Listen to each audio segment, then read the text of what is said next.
your hour.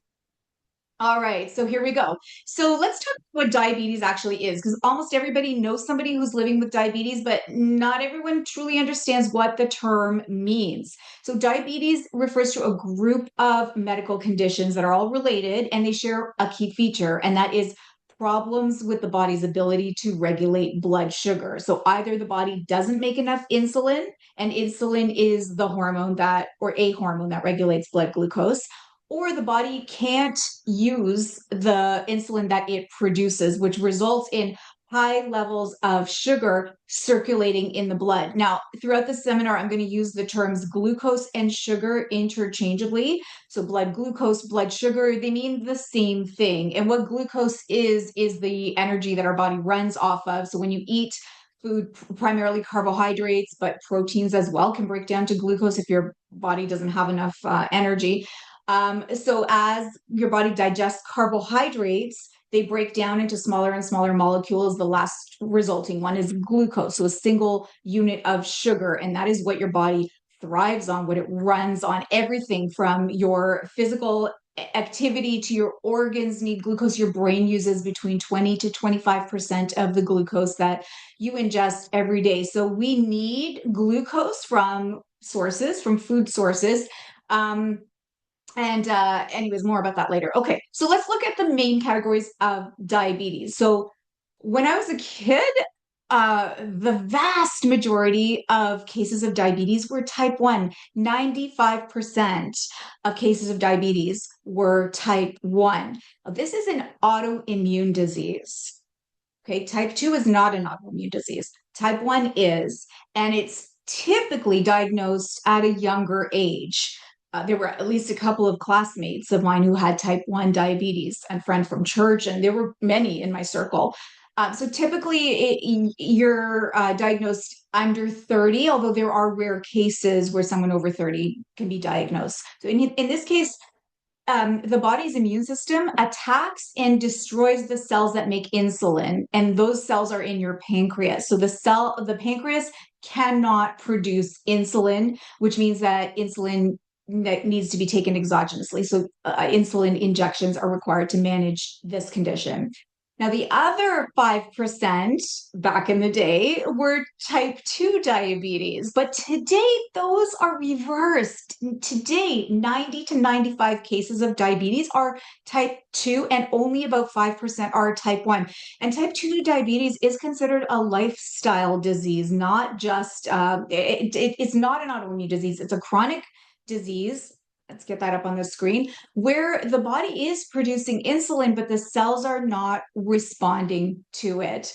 Now, there is no cure for type 1 diabetes as far as we know, although I have heard rumors of certain things in other countries that have reversed diabetes. As far as I know, that's not applicable to the Gen Pop. So we're a long way from that. But type 2 is preventable, it is manageable, and in many cases, it is reversible with lifestyle, with diet, with or without medication. Third type I want to mention before we go forward is gestational, which occurs during pregnancy. And in many cases, if you're diagnosed with gestational diabetes, you will very likely be diagnosed with type 2 diabetes after your baby is born. Okay, now you don't just go from 0 to type 2 diabetes overnight. It is a long road. Unfortunately, a lot of us don't recognize the signs and symptoms along the way. Now, if you're over 30, chances are you don't have to worry about type 1 diabetes, but preventing type 2 diabetes becomes increasingly important, especially as we get older, particularly as we move into our 50s and up, for many reasons. First of all, if you're in menopause, one of the many roles of estrogen is managing blood glucose. And because the estrogen is on vacation, it becomes much more difficult to manage our blood glucose levels as we enter that stage of life. Also, our muscles start to break down much faster after age 40, even more so after age 50, even more so after age 60, and so on and so on. And muscle mass actually helps manage blood glucose. So For and other reasons, we tend to become more sedentary as we get older too, which also plays a role. So there are warning signs along the way. So in order to understand how we go from a normal insulin response to type 2 diabetes, let's take a look at what the normal insulin response looks like. So when you eat, and especially if you're eating carbs like a slice of bread or a bowl of pasta, the complex carbohydrates, as I mentioned, will start to break down into smaller and smaller chains until they reach single units of sugar called glucose. Glucose then enters the bloodstream, signaling your pancreas to release the hormone insulin. Insulin helps the glucose in your bloodstream enter your cells so it can be used for energy, physical activity, brain function, etc. I mentioned this earlier. Think of insulin as the key that unlocks your cells so they can absorb and use glucose. Okay, so that's normal. But if there's too much glucose in your bloodstream, maybe you ate 2 servings of pasta, maybe you had too much food, you were overly hungry and you overdid it. Your insulin is going to tell your liver, your muscle cells, and your fat cells to store some of that extra glucose in a form called glycogen. And that's the storage form of sugar. And that's for later use. So if you're fasting, if you miss a meal overnight, if your blood sugar drops, your body can draw on that glycogen. So your blood sugar levels stay within the normal range. Okay. So that is normal blood sugar.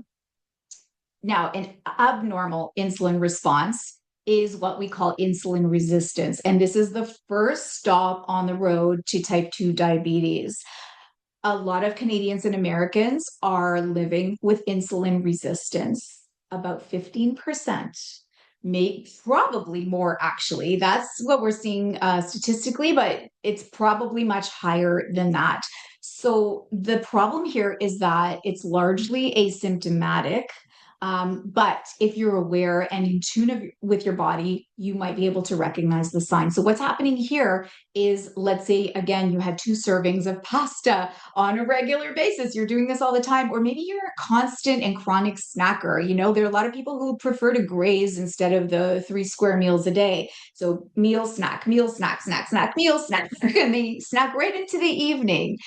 When we eat more calories, more sugar, more energy than we can use, our cells become saturated. They can't store any more glucose. So they slow down the insulin signaling and stop responding to insulin the way that they're supposed to. They block it, as a matter of fact. So remember, insulin is the key, right? The glucose can't get into the cells. So the glucose ends up hanging out in the bloodstream.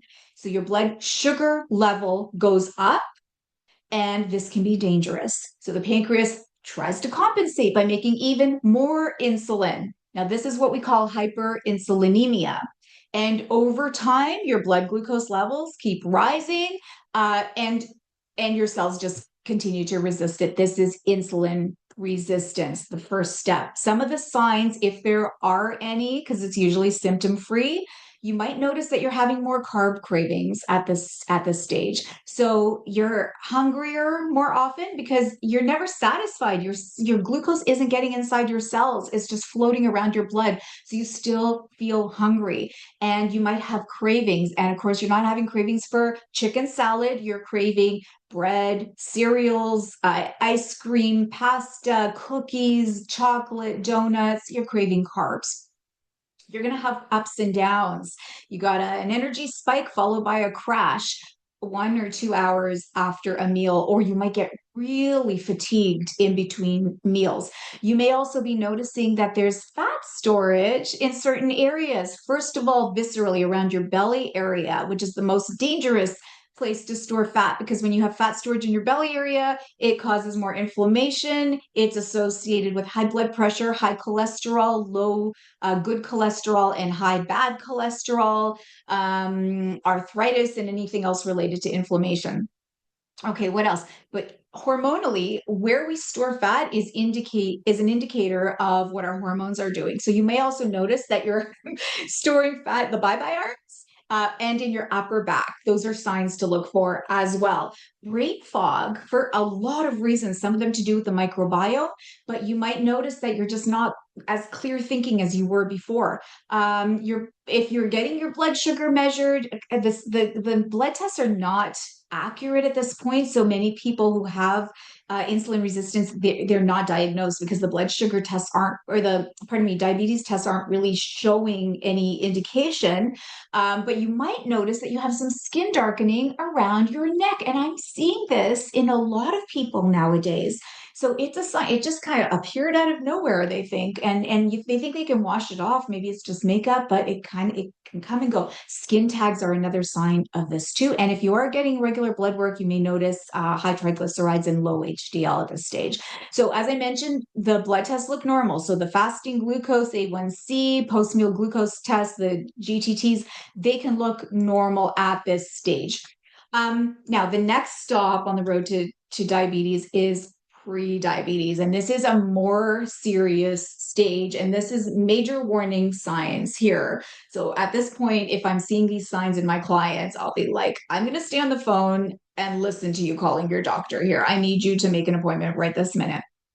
So the next stage is, as I said, the warning sign. So here, blood sugar levels are higher than normal, but still not high enough to be diagnosed as diabetes. Now, your cells are resistant to insulin, so glucose is not getting into your cells, which means that the pancreas has to work harder to make more insulin, but eventually the pancreas just gives up. It's tired, it can't maintain this effort, so your blood sugar levels stay high. And this comes with a laundry list of complications. Cardiovascular disease starts here. It doesn't start in type 2 diabetes, it starts here. Kidney disease as well. So, this is the tipping point. Now, intervention here can reverse fully the issues that are associated with prediabetes. If not, 70% will be diagnosed with type 2 diabetes eventually. And the risk is even higher if they're overweight or obese, as many people are. So, again, similar to insulin resistance, you're tired after eating, but even more so, like you need a nap or you really need some coffee and you get hangry. Now, here we start seeing some symptoms of diabetes, like higher levels of thirst, more frequent urination. Your vision starts getting blurry. Again, the dark patches of skin, intense carb cravings here. Now, diabetes tests like fasting glucose tests will show that there is an issue here. So your doctor can assess this. Okay, so let's go into the interventions now. Okay, great. So that was 15 minutes. We've got another maybe 20 minutes of intervention. So we're going to start with diet because, of course, the importance of diet cannot be overstated when it comes to managing blood glucose. However, I just want to mention that it is not just about diet. So preventing diabetes or managing it is about changing everything. It's a lifestyle. It's a blood glucose balancing lifestyle that we need to incorporate. We need to take a holistic approach that includes diet, includes movement, stress management, sleep, and everything in between, avoiding toxins, avoiding hormones that can mess with our own hormones, etc. All right, but we're going to start with diet.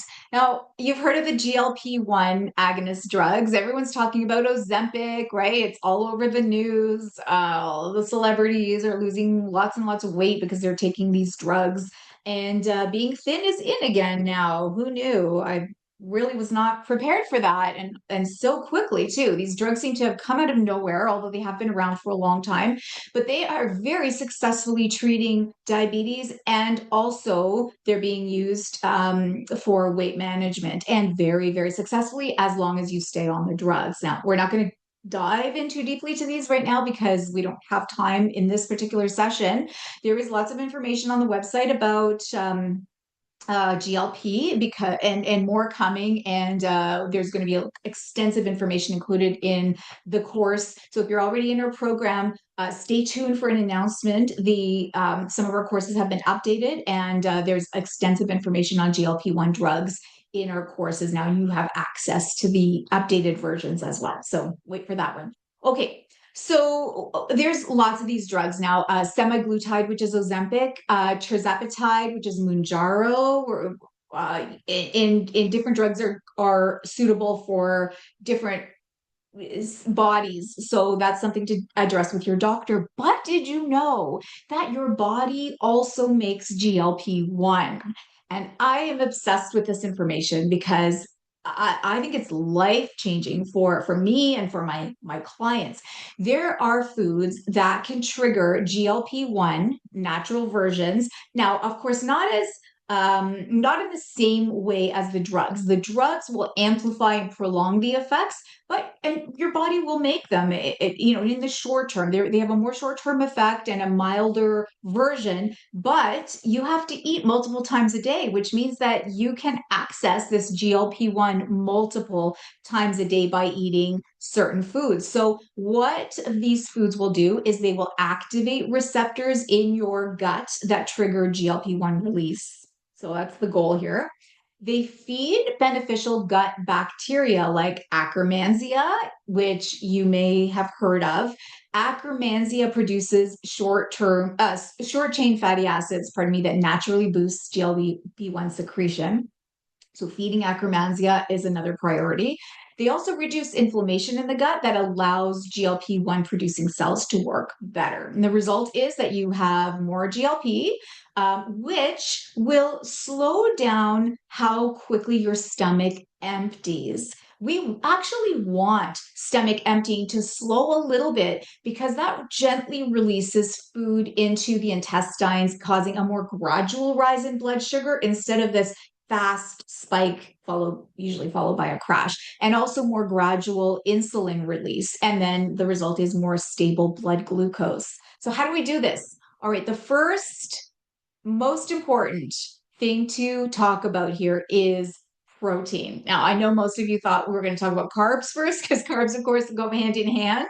They're synonymous with diabetes typically in any conversation around diabetes, but we're going to talk about protein first because first of all, when you eat carbs alone, a slice of bread with jam, that's carbs, carbs, sugar, sugar. Your blood glucose doesn't have a buffer. There's nothing there. There's nothing there to slow this down. So you're going to get a spike, probably followed by a crash. When you put something that's protein based along with that bread, chicken, tuna, peanut butter, hummus, the more protein, the better. Instead of this fast rise in blood sugar, you get a more gradual rise, followed by a more gradual fall. So, rule number one, I don't like to use rules when talking about digestion, but I think in eating, in this case, it is an important principle. Always, always, always pair any carbs that you're going to eat with protein. 100% of my clients receive this message every time we have a conversation because it needs to be repeated and reinforced over and over and over again to make sure they're doing it. And I'm used to it now. Like it's my lifestyle. I can't eat a banana by itself. I can't eat a piece of fruit by itself. Like everything I eat has to be a combination of protein if there's going to be a carb there to buffer the blood sugar response.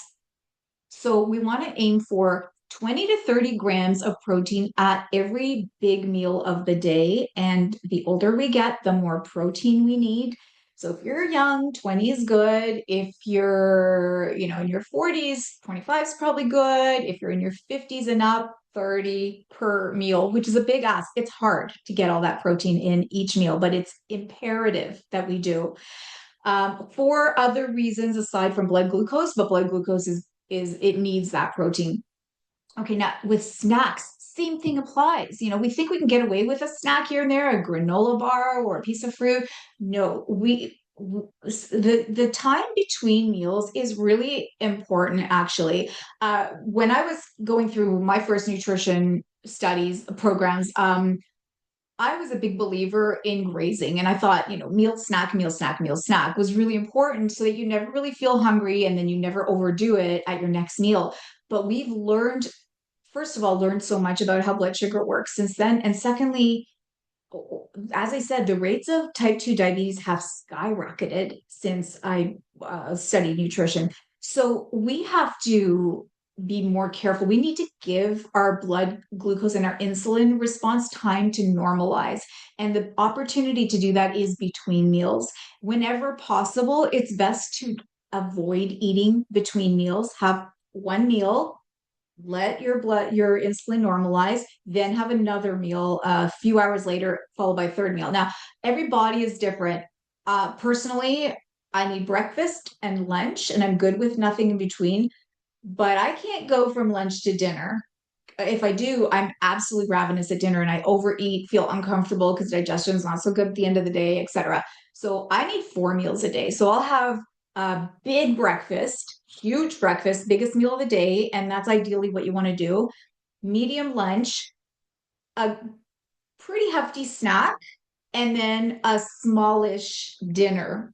And that works for me. So when you're working with your clients, you want to figure out what is going to work for them if you're doing meal planning with them. Some people are great with 2 meals, some people are great with 3 meals, figure it out. And we're going to talk about meal timing in just a moment. All right, so whatever protein sources you like, protein will stimulate GLP release in your gut. It slows down digestion, and then you end up with better blood sugar management following. Okay, so now let's talk about carbs, because the types of carbs that we eat, of course, are of utmost importance here. And most of you on this call recognize already that there's a big difference between the refined carbs that have added sugar, donuts and cookies and all those, of course, but also, white bread, white rice, white pasta, those as well, versus the complex carbohydrates. And these come with fiber, which means they are longer chains of carbs, of sugar molecules, which will take a longer period of time to break down once they're in your system, which means there's a slower release of glucose into your bloodstream and a more gradual insulin response. That is so simple. It's such a simple concept, and like just imparting that to our clients is really important so they understand it versus a simple carb that's going to cause this, right? Okay, so we want to make sure that they're complex carbs that have fiber, ideally about 3 or 4 grams or more of fiber per serving. Complex carbs generally have fiber. You can look at a fiber chart online. There are lots of them available online or on Pinterest. And if you need to, you can add fiber to something that you're eating. I like ground flax seeds also because of my age too, for hormones. I like to put some ground flax seeds into my meals. So I grind them up about once a week, keep it in a sealed container on the counter. You can use chia seeds, nuts and seeds, like vegetables. Beans are such an incredible source of fiber. Yes, these are high in carbs as well. If you look at the carbs here, you're going to see 29 grams per half cup serving. That's a lot of carbs. But if you have enough fiber, 8 grams per serving, that cancels out some of the carbohydrates, but more importantly, because we also here have 9 grams of protein per serving, the fiber and the protein results in a more gradual insulin response, gradual blood glucose rising and insulin response versus the spike and crash from just eating 29 grams of carbs. I know that's a little complicated, but so you want to look at the nutrition facts and look at all of those in all of those substances, not just the amount of carbohydrates. Okay, we also want to look at the glycemic index of foods. I don't use this as much with people anymore like I used to, but this is a simple chart you can pick up online, and it gives a value to foods and indicates how quickly your blood sugar is going to rise after eating a particular food. So we want to eat more of the low glycemic foods, so foods with a GI of 55 or under, more so than those that are higher. Now, it's not as simple as this because you're not just going to eat one thing. You're going to combine a bunch of different foods, and that's going to change the values, of course. But it's a good guideline, and it gives you an idea of which foods will cause a faster rise in blood glucose versus others that won't. Okay, so back to the GLP-1, polyphenols are a type of antioxidant that is in a lot of foods, a group of antioxidants, and these naturally increase the GLP-1 release by feeding Akkermansia, which is that microbe that I mentioned earlier. And there are so many of them, and they're amazing foods, right? We love berries, strawberries, blueberries, raspberries, gooseberries, all of them. We love cherries. We versus instead of white onions, try red onions. Red onions have more polyphenols. Red cabbage. So there's color, right? The more color in your diet, the more polyphenols you get generally. Spinach, nuts. A lot of nuts have polyphenols. Olive. Oh, sorry. Let's go over the beverages: green tea, black tea, coffee, even red wine. In moderation, please. There's some major minuses that we know about with red wine. Red grapes, however, are a different story. And then a lot of herbs and spices like turmeric, cinnamon, oregano, cloves, dark chocolate, and cacao, 70% and up, olives, and extra virgin olive oil. What do all these things have in common? The Mediterranean diet. Following the Mediterranean diet, you're going to get loads and loads of polyphenols in your diet. I also want to mention that fermented foods, because we're talking about substances that are produced in the gut, of course, we want to feed the gut fermented foods, right? So kimchi, sauerkraut, kefir, miso, you can ferment your own vegetables. Those will also stimulate release of GLP, a little more indirectly than polyphenols, but they will achieve the goal. Now, when to eat is almost as important as what to eat. So timing is key. We want to top load our day. Now, a lot of your clients you're going to find, of course, because it's our lifestyle. We work during the day and we rest at night, which means that you're going to have a very small breakfast, potentially very late lunch, soup, salad, whatever, something smaller, and then a big dinner. If we can reverse that, we'll see massive changes in people's health. I'm going to do another seminar on the types of intermittent fasting down the road because I think that chrononutrition is such an interesting topic. And I can't wait to dive into that a little bit more with you down the road, maybe late spring. But for now, if we can top load our day, especially if you're eating carbs, remember carbs break down to sugar, right? Sugar is for energy. It powers the body. So we need those during the day, not when we're resting at night. So, and combined with protein, eat your carbs during the day. Pasta, eat it for lunch with lots of chicken or whatever protein you want to add in there. Also, your glucose tolerance is highest in the morning and lowest at night. Also, it's a good idea to strictly avoid eating after 8 p.m. if you're on a regular, 9 to 5 schedule. After 8 p.m., nothing but water or 0 calories. So consistent meal timing, because your body really likes a routine, it helps regulate your insulin response and prevent large fluctuations. Also, remember, if you keep eating or snacking frequently, your insulin stays high, and that contributes to insulin resistance. Okay, so some other biohacks here. Food sequencing. This is in the article that you'll find on our blog. This is a very cool way to eat, although a little strange. Have you ever been dining with someone who eats one food at a time? And it's a little strange to watch.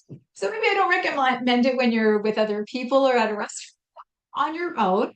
This can be a very effective way of reducing your blood sugar spike. In fact, studies show that it can reduce the spike by anywhere from 30 to 70%. That's tremendous.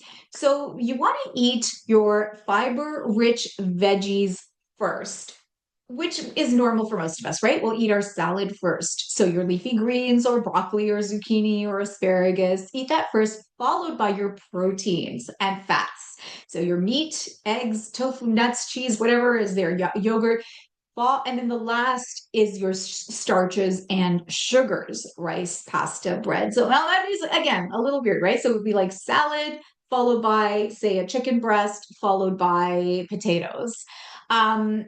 This helps not only balance your blood sugar spikes, but it helps reduce cravings too. And, studies show that it's effective. And the reason for this is when you eat the fiber earlier, like from the vegetables, it's soluble fiber, so it kind of creates a gel-like barrier in your stomach and intestines, which will slow down gastric emptying. And that's the idea, is to slow down the rate at which these foods are digested. And protein takes a long time in your stomach. So by eating the protein second, the starches are stuck in there behind it, which means it's going to take, again, slow release into your bloodstream. And slow blood glucose release means slow insulin response. And that's what we want.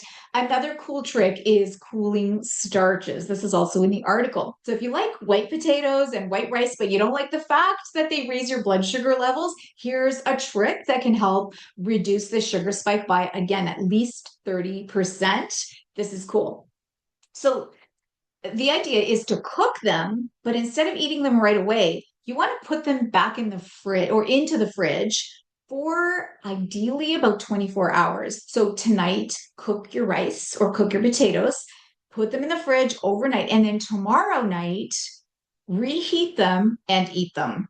Now, this creates resistant starch, which means that all of the starch that's in those potatoes or the rice are not going to get absorbed or even digested. In fact, they're going to pass right through your intestines and act as fiber, and they'll leave your body in your stool. So that's very cool because you absorb a lot less starch, which means that it really blunts the blood glucose response. There's more detail on this in the article. Another cool tip is to drink 1 or 2 teaspoons of vinegar in a little water before you eat. Now, some people are doing the apple cider vinegar first thing in the morning, which is great. That does this to a degree. It also helps stimulate digestion. It promotes weight loss. It's a fermented food. There's lots of good reasons to do that. But if you're not in the habit of taking ACV in the morning, try it before you eat a meal, especially a big meal like dinner. You don't want to do this 3 times a day. So choose your largest meal for the vinegar. Dinner for me is not my largest meal, but the one that I find I have the most trouble breaking down. So if I'm going to have vinegar before a meal, it'll be a teaspoon of vinegar about 5 minutes before I eat dinner in about a quarter cup of water. We don't want to drink too many fluids with our meals because that in turn will impede digestion. So the acetic acid in vinegar will slow down digestion in the stomach and improve insulin sensitivity. You can use ACV, you can use white vinegar, you can those are the two I would recommend. I don't know that I'd recommend balsamic vinegar or anything else. Wine vinegar is okay.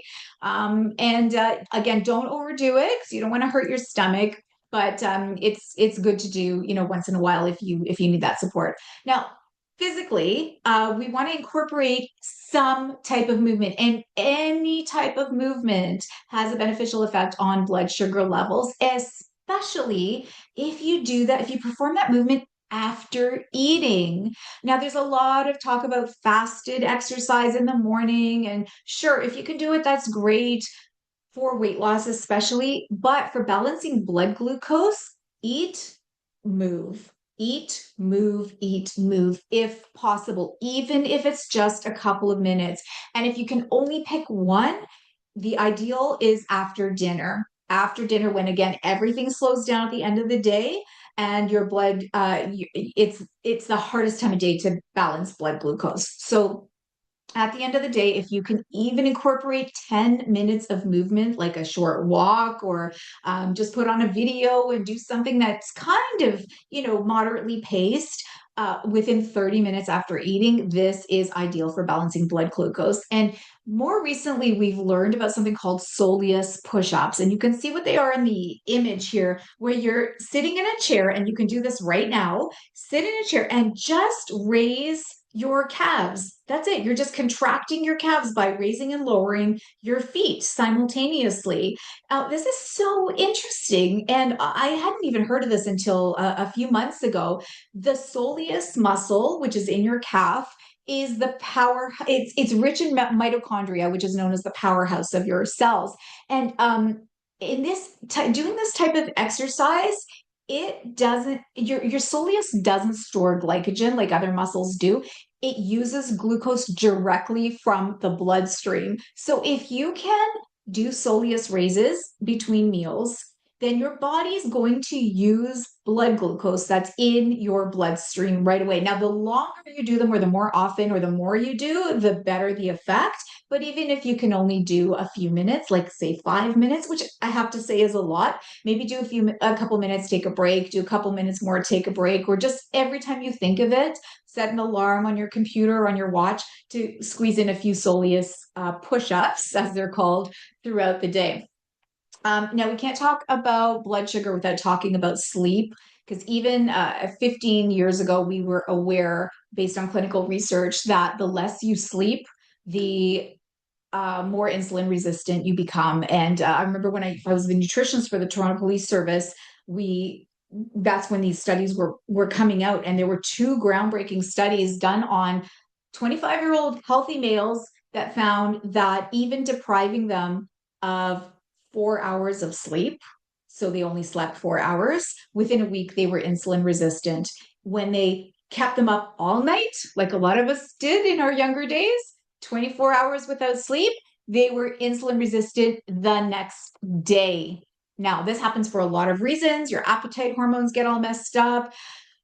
And you can go back, obviously, like this is not going to have a long-term effect if it's once in a while. But how many of us are bad sleepers? Me. It's as we get into perimenopause and menopause, for a lot of women, it becomes even more difficult to keep sleep prioritized, because we're waking up constantly, hot flashes or night sweats, so many different reasons.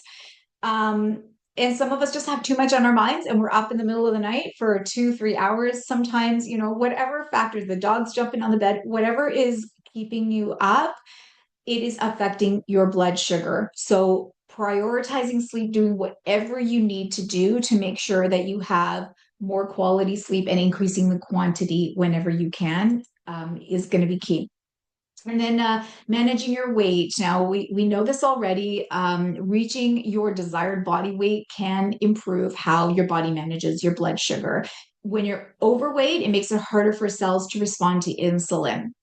And there was a study from the Diabetes Prevention Program that found that if you can lose 5 to 7% of your body weight, plus with food, and also by incorporating at least 150 minutes of exercise each week, can lower your chances of getting type 2 diabetes by up to 58%. And in those that are 60 and over, that number climbed to 71%. And finally, I want to mention the continuous glucose monitors. These are incredible. They are transformative for people who have no idea which foods are impacting their blood glucose. You can get one of these through your doctor if you're working for a big company, or if you have clients who work for big companies.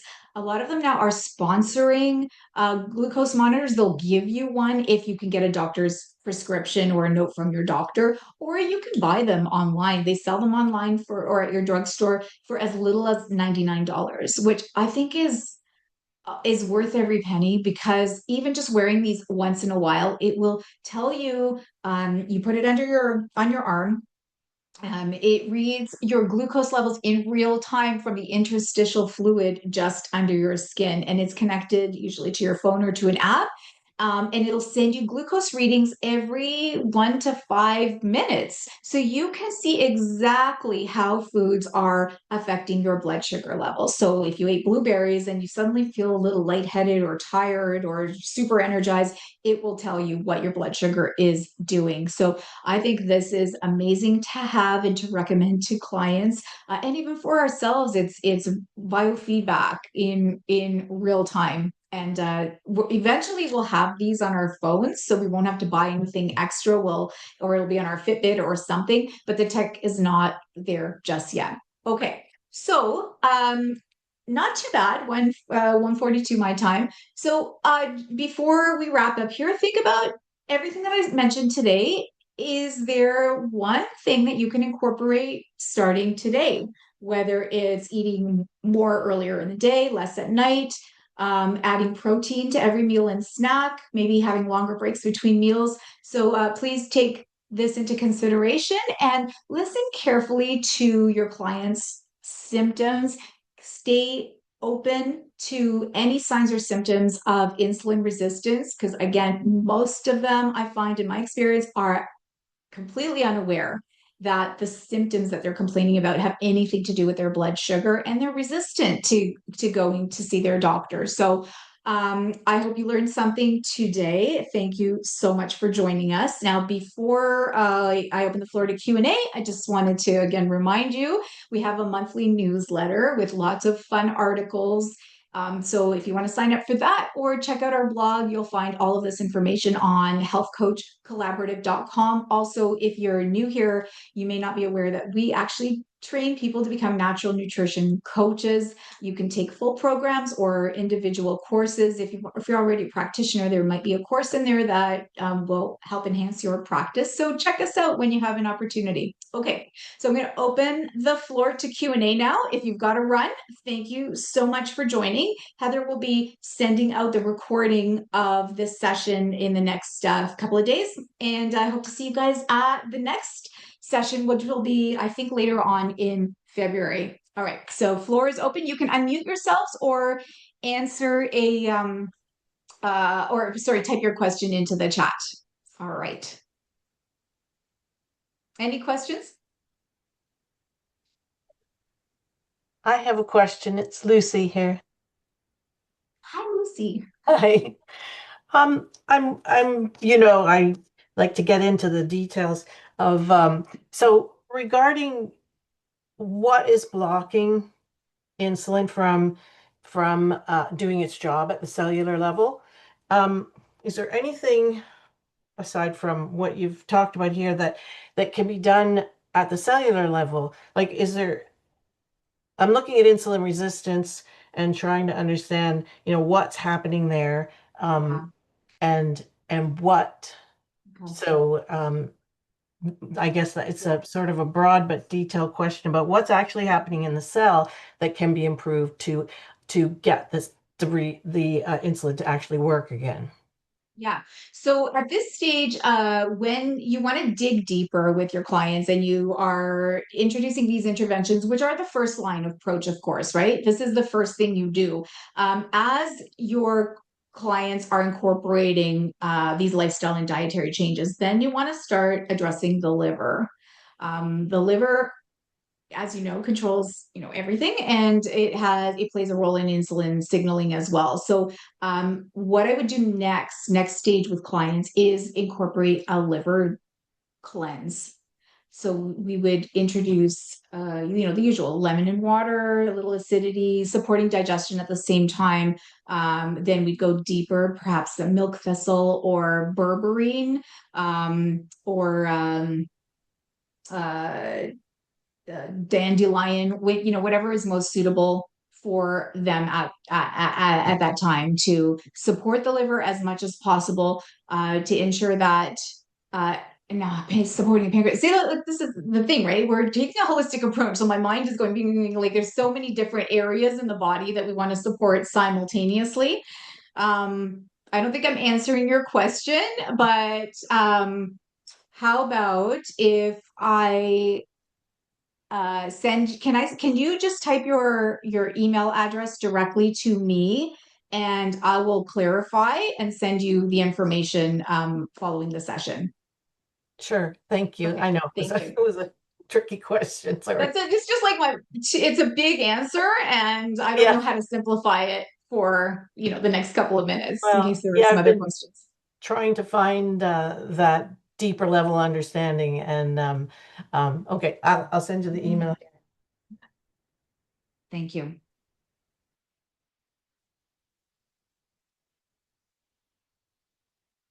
Are there any other questions? So we did have a couple from people that had to leave. One Yeah. was they wanted to know about cinnamon.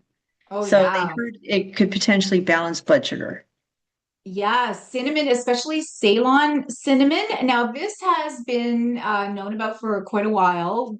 In fact, one of the first studies on this found that patients who were about to do I think it was an oral glucose tolerance test, had oatmeal with cinnamon a couple of hours before their test, and these were people with diabetes, and the test came out negative, showing that they did not have diabetes.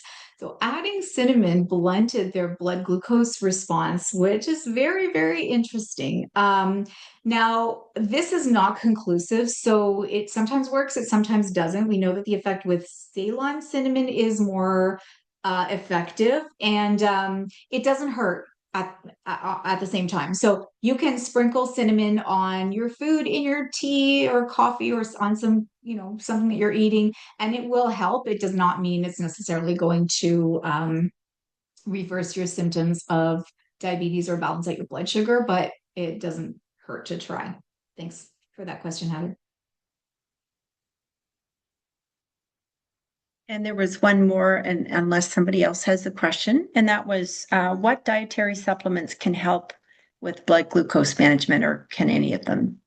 Yeah, blood glucose. Okay, hang on. Sorry, 1 second. I just want to capture this email before I lose it. Sorry. Okay, yeah.